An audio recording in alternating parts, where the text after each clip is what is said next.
Um, Nothing matters in 2020. Everything has just been one garbage fire after the other. So while people's expectations have been sufficiently lowered, I'm gonna start a YouTube channel.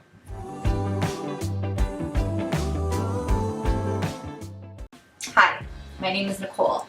I'm 24 years old and I'm wondering, is it too late to start a YouTube channel? The short answer? No. The long answer? No. Now, I do think very highly of myself, but do I believe that I am immensely talented, breathtakingly beautiful, stunningly charismatic, and able to build a YouTube audience? No. But honestly, not a lot of people are either, and even when it should have stopped them before, it has not.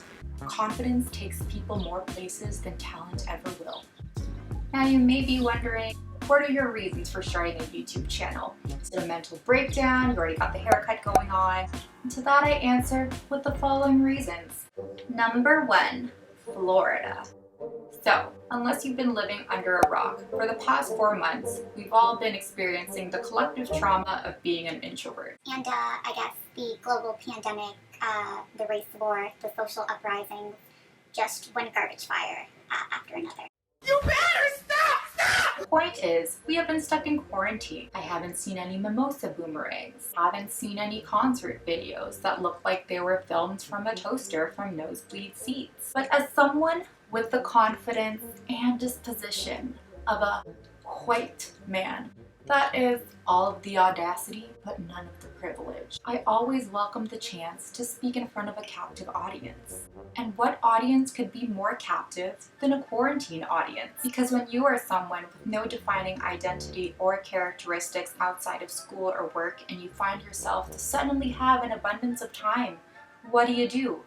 Well, besides baking banana bread and learning about people of color and racism for the first time, you binge watch stuff on YouTube and Netflix, sometimes both at the same time. Which brings me back to our lovely state, Florida. Recently, it has emerged that Florida has become the epicenter of the world.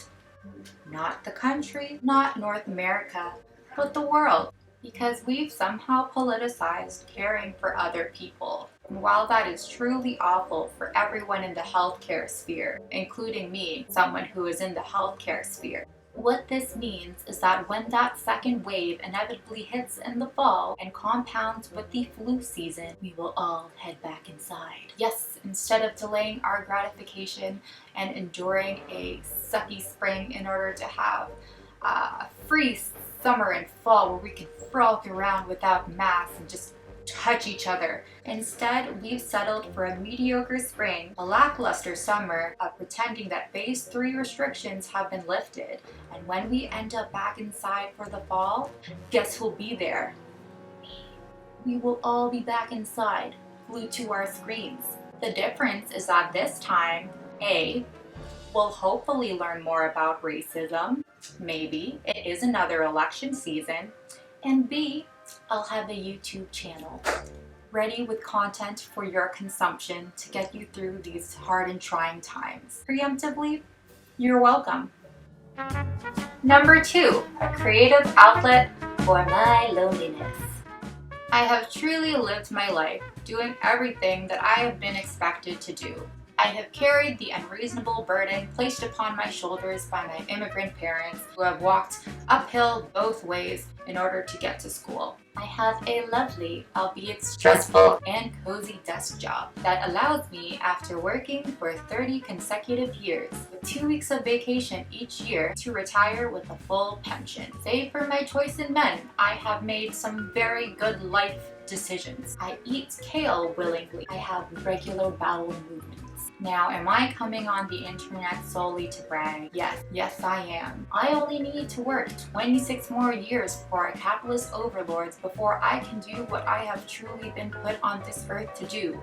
Take thirst traps on the beach and vibe 24/7. I am the type of person that chooses to work so I can live, rather than live so I can work.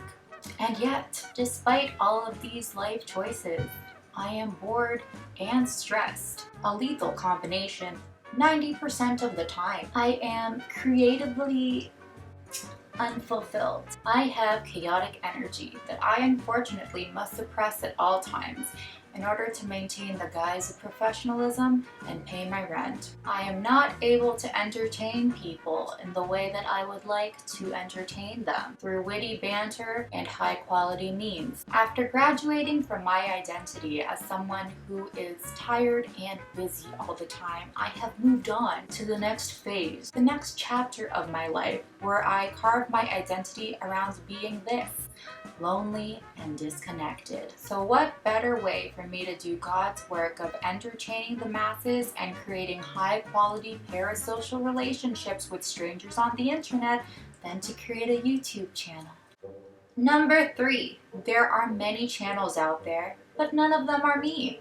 There are 5 billion videos watched on YouTube almost every day. There are 300 hours of video content that is uploaded onto YouTube every minute. Of those 300 hours, a quarter of them are Filipinos uploading a cover of Jeremy Passion's Lemonade with nothing but an acoustic guitar and years of traumatic karaoke experience. If you came on here and saw my face and thought I was going to start singing, I suggest you go back to the part of the video where I said that everyone took this time in quarantine to learn about racism, because clearly they have to.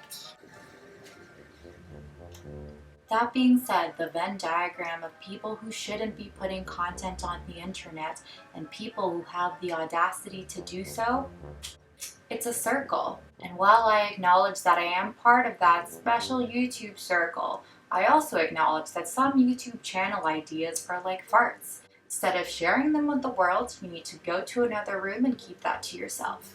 At the same time, I don't ever believe that there will ever be such a thing as too much content. When it comes to YouTube and the internet, I'm trying to practice an abundance mindset, and that there will always be room for people to grow their own audience. When a new series comes out on Netflix, do you go, "Oh no, I can't possibly start that new series. I have to watch The Office for the 40th time in a row"?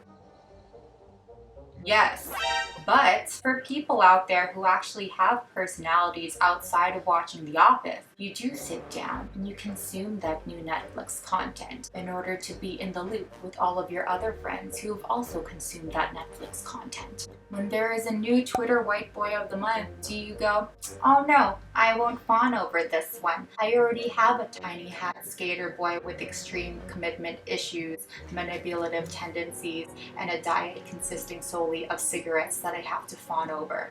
Unfortunately, no. And who is the one who suffers? Me. So if we can make room for people like that on the internet, we can surely make room for someone like me, a 5'4" Filipino. Number 4, time is fake.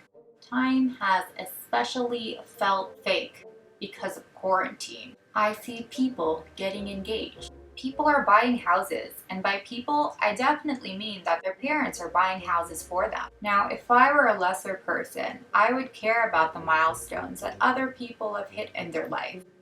But I'm not a lesser person. That's why I'm making a YouTube channel. What other people do with their time is their business. What I do with my time is my business. It's okay if you're not engaged or married yet, because that just means that you're statistically less inclined to be experiencing your first divorce, which happens to occur at age 30. Everyone's timeline is their own. Time is fake. Late bloomers still bloom. The point being is that comparison truly is the thief of joy.